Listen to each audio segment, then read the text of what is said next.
పార్థసారథి గారు నోరు అదుపులో పెట్టుకోండి. నిజానిజాలు తెలుసుకుని మాట్లాడండి. నిన్న మీరు మా గ్రామ పంచాయతీ పరిధిలో వచ్చి శేషిరెడ్డి దాడి చేస్తాడు, దౌర్జన్యం చేస్తాడు, బెదిరిస్తాడు అని మీరు అన్నారు కదా. అభివృద్ధి చేయలేదన్నారు. దౌర్జన్యం దాడి ఎవరి మీద చేసినాము, ఎప్పుడు చేసినాము? శేషిరెడ్డి అంటే మండగిరిలో ఒక పిల్లోని మాదిరి వచ్చి పనిచేసే శేషిరెడ్డిని నువ్వు అనవసరంగా అన్నావు. నిన్న చాలా పొరపాటు చేస్తున్నావు డాక్టర్ పార్థసారథి గారు. మీరు 15 ఏళ్ళ కింద వచ్చి ఆదాయానికి వచ్చి ఏమీ తెలుసుకోకుండా అనవసరంగా మా నాయకులను, ఏరే నాయకులను, ఆదంలో ఉండే నాయకులను ఇష్టానుసారంగా మాట్లాడుతున్నావు. చాలా తప్పు. నీకు ఏమీ తెలియదు మండగిరి గ్రామ పంచాయతీ నుండి.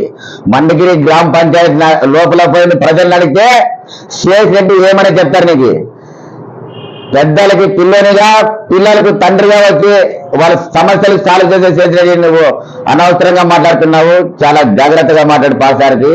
ఎవరో 4 మంది 4 మాటలు స్క్రిప్ట్ రాసిస్తే నీకు నువ్వు చదువుతావు అంతవరకే. ఏమి అలా నీ వస్తే మేము నీళ్ళు ఇప్పించినామా? జనం రాకుండా మేము ఆ నీళ్లు వదులుకుండేది పంచాయతీ వర్కర్కి సంబంధం. అది మాకు సంబంధం కాదు. మేము ఎప్పుడైనా కానీ రాజాలకుంటాం. వాళ్ళు ఏం చేస్తే మేము మాట్లాడినప్పుడు అనవసరంగా మాట్లాడి మమ్మల్ని ఇబ్బంది పెట్టి మీరు ఇబ్బంది పడొద్దండి. గ్రామ ఓటర్లు ప్రజలు ఎవరికి వేయాలా, ఓటు ఎవరికి వేయాలా, వేయకూడదు అనేది వాళ్ళ మైండ్ లో డిసైడ్ అవుతుంది. నువ్వు ఈరోజు పోయి ప్రచారము డమ్మని 4 మాటలు శేషిరెడ్డి మీద అంటేనే, 4 మాటలు సాయిప్రసాద్ రెడ్డి మీద అంటేనే, మనోజ్ రెడ్డి మీద 4 మాటలు అంటేనంటే నీకు ఓట్లు పడవు.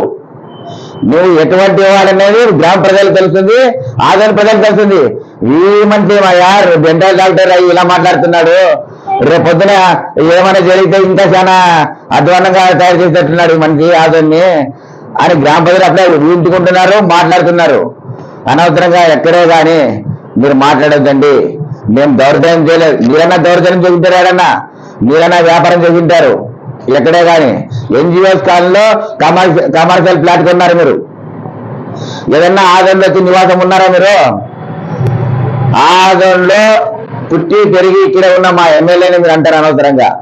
చాలా తప్పు పార్థసారథి గారు.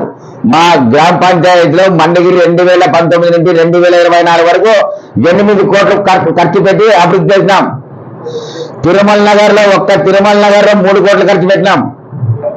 రాజీవ్ గాంధీ నగర్ లో 2.5 కోట్లు ఖర్చు పెట్టినాం. భరత్ నగర్ లో 50 లక్షలు ఖర్చు పెట్టినాం. వివిధ కాలంలో పైప్ లైన్లు వేసినాం. ఒక్కసారి పైప్ లైన్ నీళ్లు లేకున్నా కాలాలు మండగిరి పంచాయతీలో ఉంటే మేము వచ్చిన తర్వాత కొత్త పైప్ లైన్లు వేసి మంచినీళ్ళు తెప్పించినాం. దానికి 7 కోట్లు ఖర్చు పెట్టినాం గవర్నమెంట్ ఫండ్ తెచ్చి.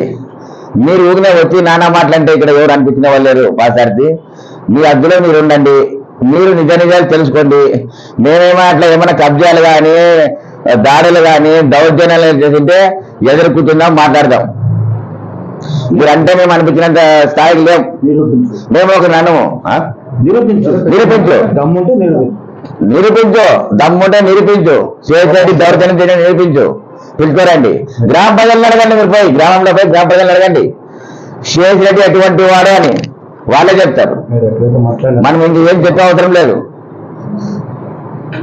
నా పేరు శేషిరెడ్డి, మండగిరి గ్రామ పంచాయతీ.